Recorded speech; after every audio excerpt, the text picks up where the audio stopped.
Well, welcome back, everybody. And today we're going to be in Chapter 5, which deals with the human side of business research. And what we're going to look at today is the research organization. What's it comprised of? You know, there are many layers to an organization that really just devotes itself to research. But not every research organization does that on a sole basis. There are organizations that just retain their own researchers. So we're going to take a look at the difference between an organization that uses its own researchers and organizations that are primarily research oriented. We're also going to take a look at another important element of business research, and that's business ethics. So let's go ahead and get started today as we begin Chapter 5. Well, welcome back, class, and today we're going to be in Chapter 5, which deals with the human side of business research. And what we're going to do today is look at really the organization of business research. How is it structured? And we're going to also take a look at some ethical issues. Now, the slide asks the question, who does the research? Well, there's several options that you have if you're wanting to do research. And as you see here, we have an outside agency, which is an independent research firm. They are contract individuals that will come in and do research for you. What are some of the advantages? Well, probably one of the biggest advantages is that they can provide a fresh perspective. You know, if you've been in an organization long enough, you tend to get tunnel vision. You tend to not be able to see things outside the box. So someone coming from the outside in could lend a fresh set of eyes to that organization and what's going on. They can often be more objective, which is what you want. You want an objective point of view, and you don't necessarily want subjectivity. This is the way we've always done it, and thinking that that's the way that it should be done. Actually, what you need are people who can be more objective to the situations. They may have special skills. You know, your organization may not be that big, and you may not have people who are very adept in research or research methodology. So someone who has that special skill can come in and be able to really save you on time and effort and some of the things that may slow down or hinder your research efforts. And they often have local expertise. So those are some of the advantages of an outside vendor. Now, what about in-house research? Well, this type of research is performed by employees of the company, and they can benefit the organization. You can use them when you need to complete the research quickly.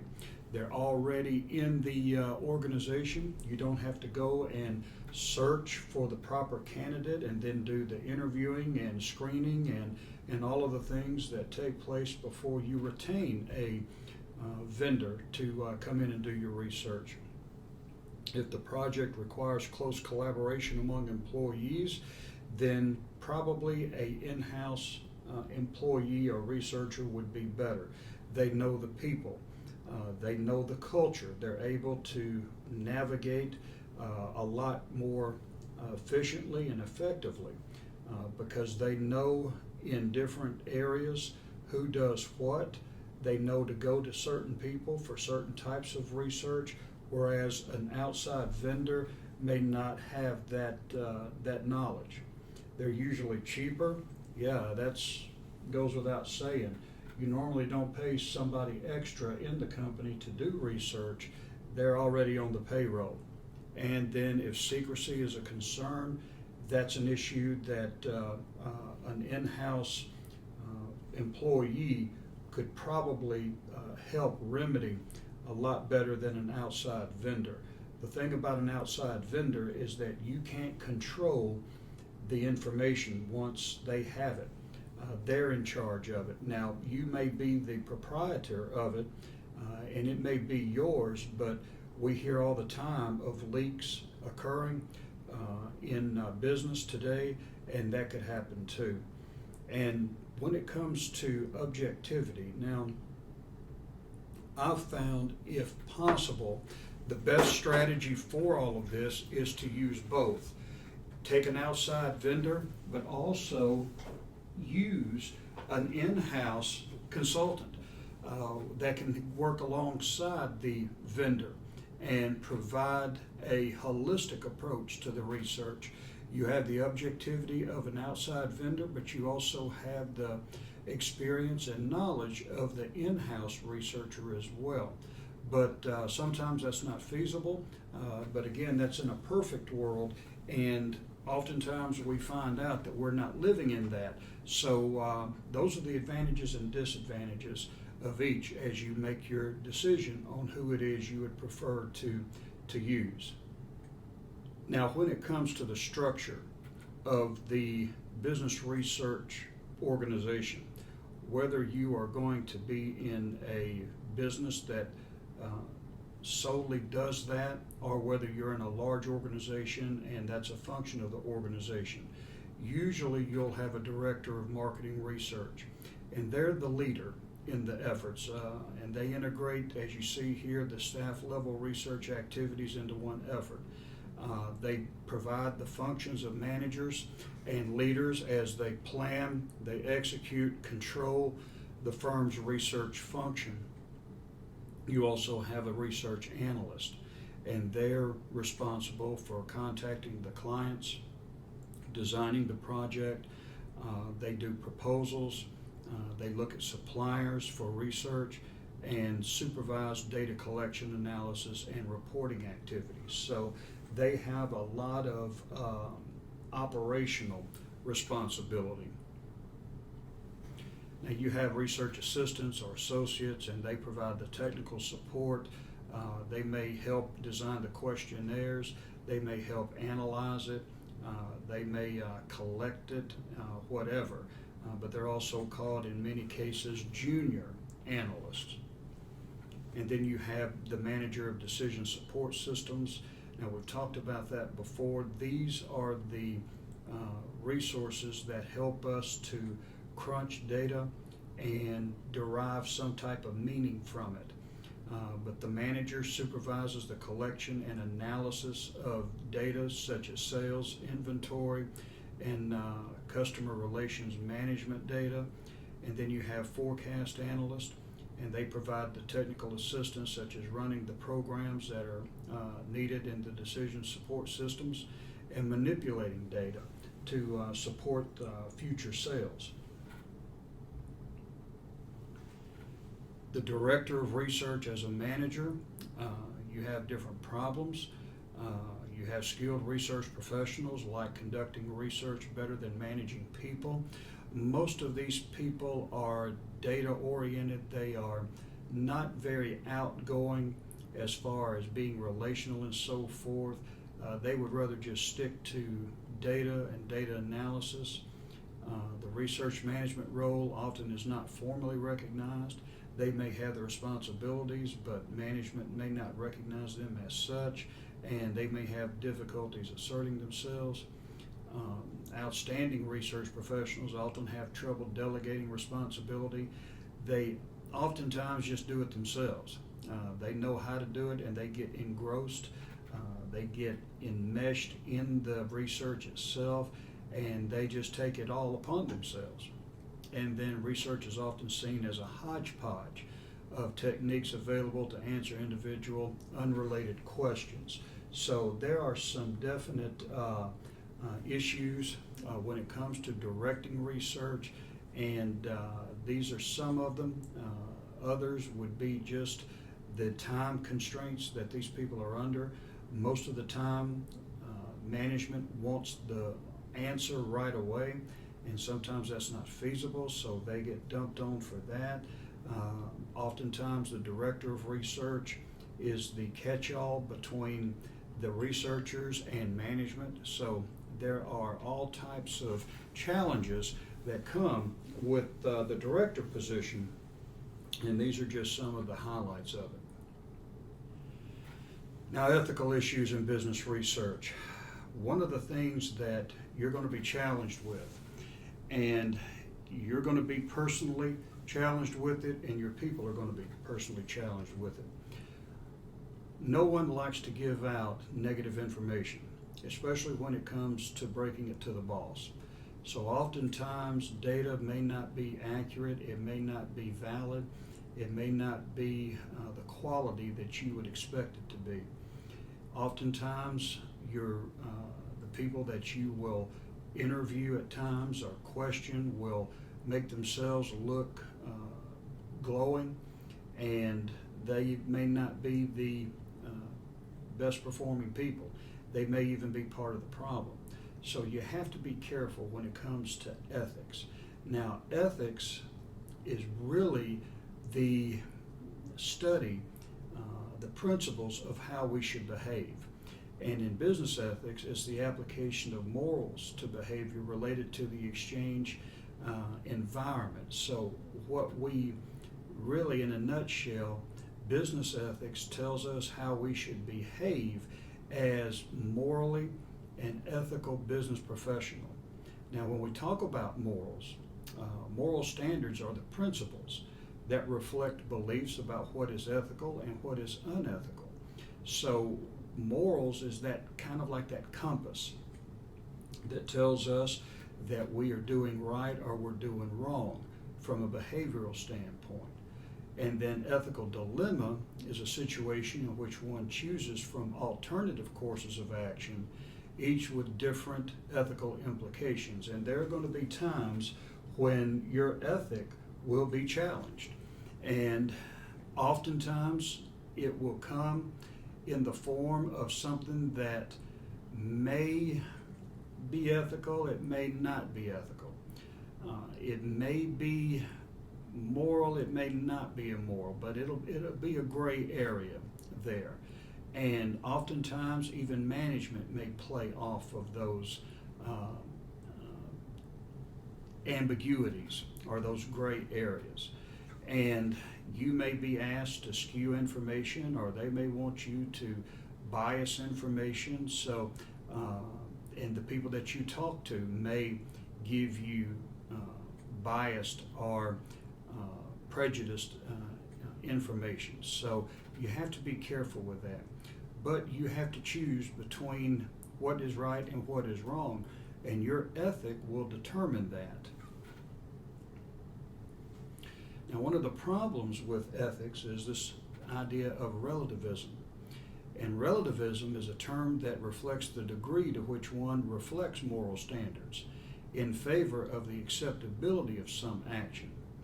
This way of thinking rejects absolute principles in favor of situation-based evaluations. In other words, if it meets the end that we want, then it's ethical, no matter what. The end justifies the means.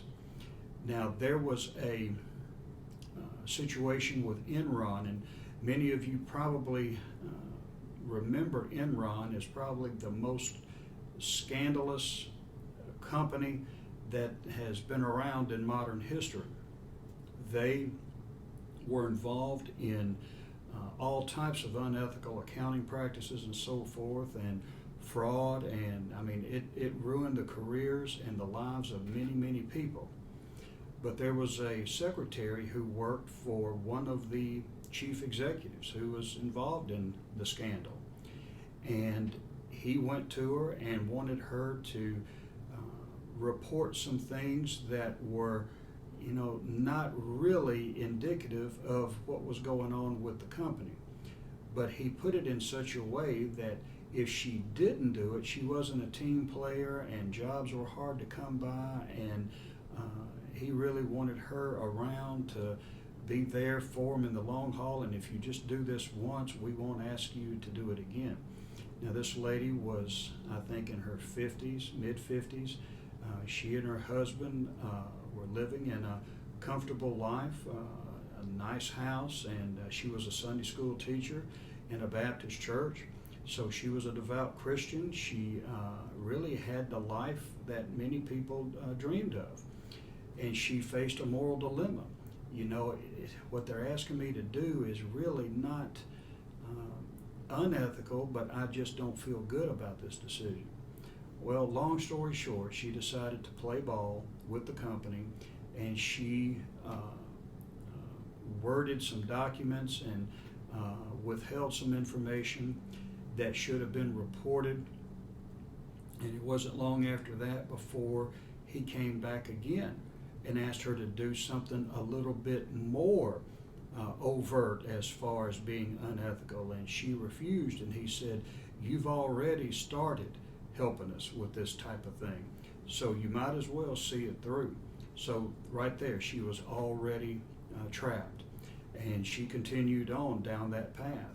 And long story short, she's in prison because of it. The judge wasn't as understanding as maybe the co-workers and all that would have been. But that's how it is. And as Christians, we have to realize the devil is tempting us not only spiritually but professionally to compromise who we are and for us to have our witness ruined and all of that. So we have to be careful. But the first decision that you make when it comes to an ethical dilemma, the first decision you make is going to really prepare the path that you're going to go down from here on out. If you stick to your ethical principles, the next decision is going to be easier for you to make because you've already set that standard. If you compromise it from the very beginning, the next decision is going to be easier for you to compromise. So just keep that in mind. Idealism is a term that reflects the degree to which one bases one's morality on moral standards, and they give you here the example of the golden rule. Now, there are general rights and obligations of all of those concerned, especially when you are involved in ethical dilemmas. First, the people actually performing the research, they have responsibilities. These are the doers. The research client, the sponsor, or the management team requesting the research, these are the users. And the research participants, the actual research respondents or subjects. Now, these people have certain rights and obligations toward the other parties. And you see here in Exhibit 5.7, that interrelationship, the interaction of rights and obligations between parties, and you see here the researcher rights, the client's rights, the subject's rights and obligations, and so forth. So let's take a look at those here in the following slides. The research participant has the right to be informed. You need to let them know that this is a research endeavor, that you will be assessed or we'll be researching you a certain way. To privacy, they have a right to privacy, that whatever is gathered won't be divulged to anybody else, and they need to be protected from harm. They have the obligation to be truthful, so those need to be articulated. Now, how do you bring this about? Well, informed consent. This is something that needs to be documented. You need to have that signed, and the individual is understanding what the researcher wants him or her to do and consents to the research study. And then confidentiality. That's the information involved in the research will not be shared with others. So they have a right to all of these concessions before they begin. And again, it's best to have all of this stuff written down, and you have their signatures of consent on all of it. Now, deception in research designs and the right to be informed. Now, when you do experiments, that's when you are in a controlled environment and you manipulate the environment to see how people respond or elements respond. You have a placebo, and that's a false experimental effect used to create the perception of a true effect. Now, sometimes doctors would give what's called a placebo to patients. They would complain of aches and pains, and it wouldn't do for them to be given a prescription. Well, the doctors, not able to find anything wrong with the person, would give them a sugar pill, and they would tell them that this pill, you take it once a day, and that's going to help you in your pain and discomfort. There was no medicinal value to these sugar pills, it was a placebo. It gave the impression that it was a true thing, but yet it was a false thing. And people would take it and they would swear by it. Yep, I feel better now. And that's the power of the mind over the body. They believed they were taking the real thing, and as such, they reported that they were not hurting as much as they used to. So a placebo is that false experimental effect. Debriefing.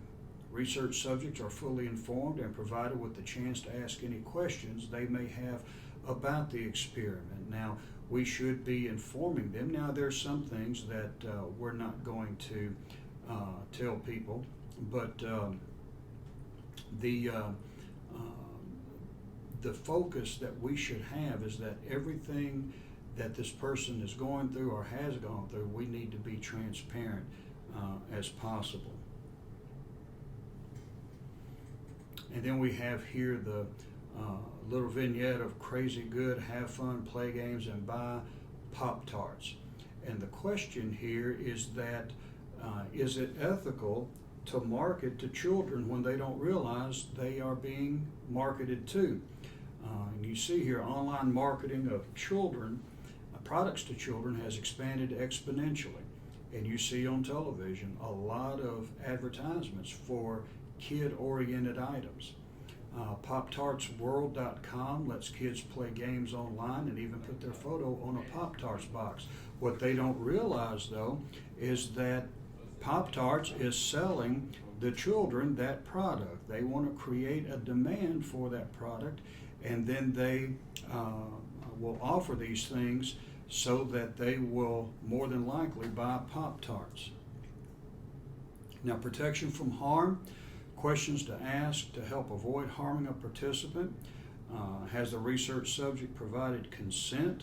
Is the research subject subjected to substantial physical or psychological trauma? Can the research subject be easily returned to his or her initial state? So you don't want to cause damage or harm to a person if they are going to participate in this. And then human subjects review committee. Reviews proposed research designs to ensure that no harm can come to any research participant. So, especially too if you're dealing with children, this is an issue. I know when I did my doctoral work, I had to get a consent from those that I interviewed that I wouldn't in any way exploit them or hurt them or do anything unethical. So we take that very seriously in the world of research. Now, there's rights and obligations of the researcher. The researcher should understand that the purpose of research is research. You're not there to do anything other to manipulate that person or to do anything other than to research that individual. Now, one of the things that is hard to do is to keep yourself out of the research.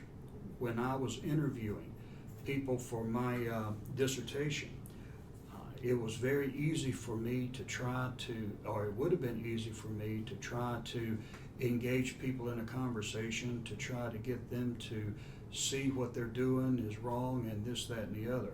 My research dealt with conversions from Christianity to Islam while they were teenagers and young adults, and listening to them talk about Islam and how bad Christianity was.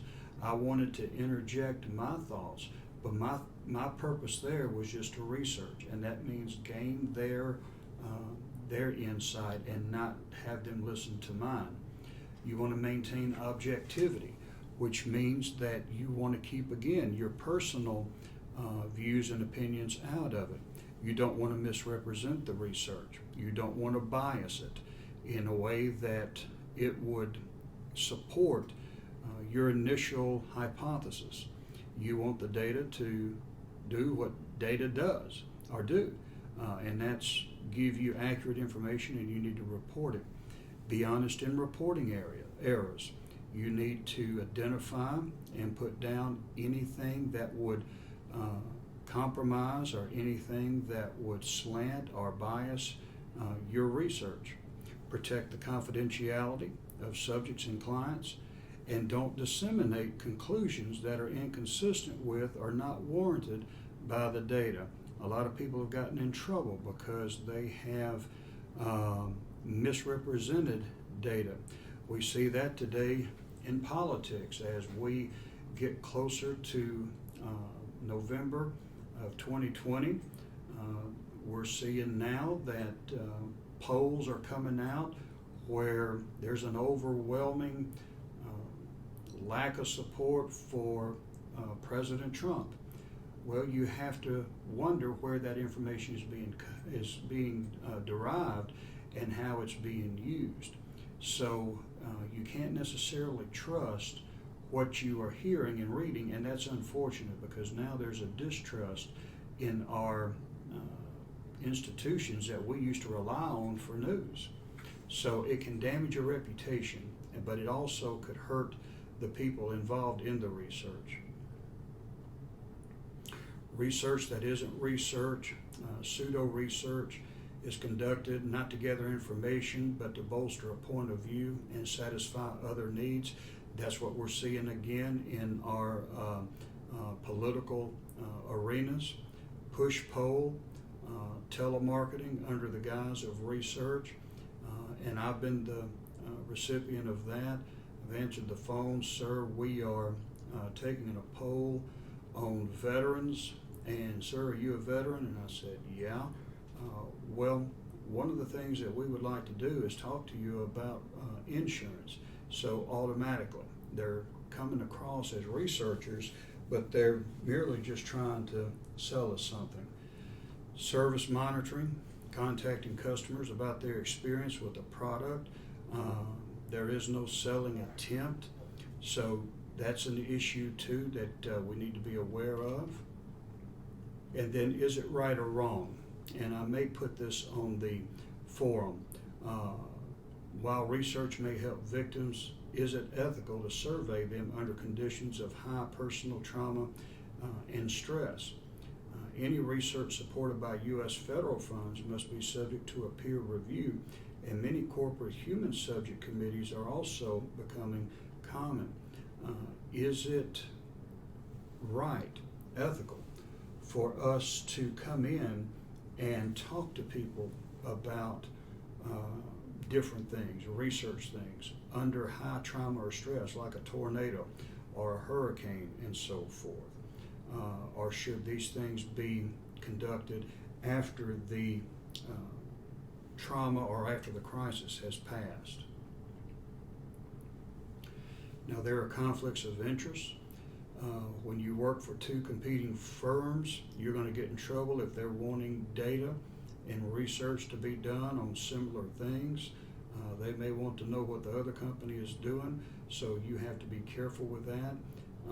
If you are marketing a product and the other company wants to do product research for the same type of product because they may want to launch it, that would be a conflict of interest. So you have to be careful when it comes to conflict of interest. If you can gain from the research, that means if your report can better your situation, promoting you or maybe giving you a raise or whatever, then there's a conflict of interest there.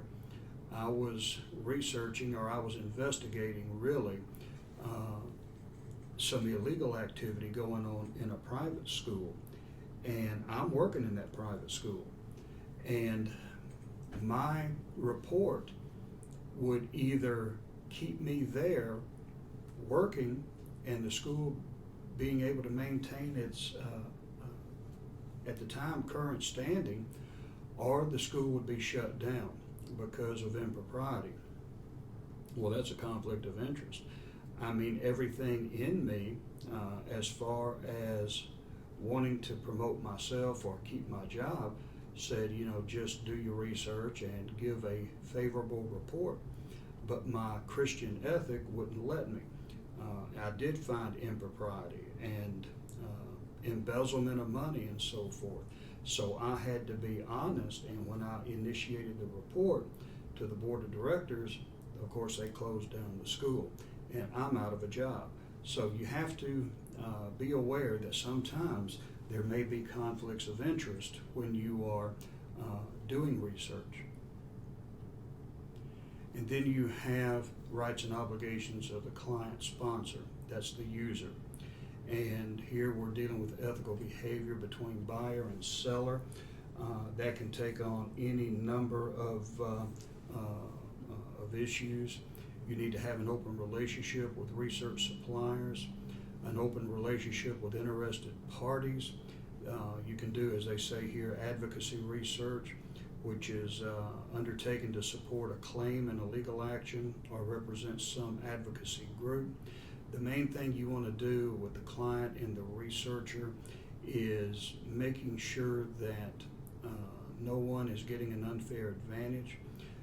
You want to keep your supplier, your research supplier, informed and updated, and they should do the same to you as far as who they are, what they're about, what they charge, what you expect, and so forth. All of these things are going to be important. And then we have here privacy on the internet. Now, most of the younger ones today know more about the internet than I can even fathom, but it is a controversial issue. Many argue that they don't need to know who the user is, but they do want to know certain things, demographics, product usage associated with an anonymous profile. And then researchers should not disclose private information without permission from consumers who provided that information. Now, this gets into the area of data mining. When you go and buy things off the internet, people know what you're buying, when you're buying it, how much of it you're buying. That could be used for research, and many companies sell that information to companies who will send you coupons and ads and all of that for their products. Even with an anonymous profile, my argument is no one's anonymous on the internet. People can get to you and they can hack into just about anything they want to. So the issue with privacy, there is none. That's what I just try to tell people. You know, if they want to know you or get to your account or do anything really nefarious, they can do that today with their capabilities and technology and all of that. We just have to be careful in how we approach the internet and what type of information we want to get and how much and what type of information we want to disseminate. Well, today we got an introduction into organization structure that deals with marketing research and business research in general. We also took a look at ethics.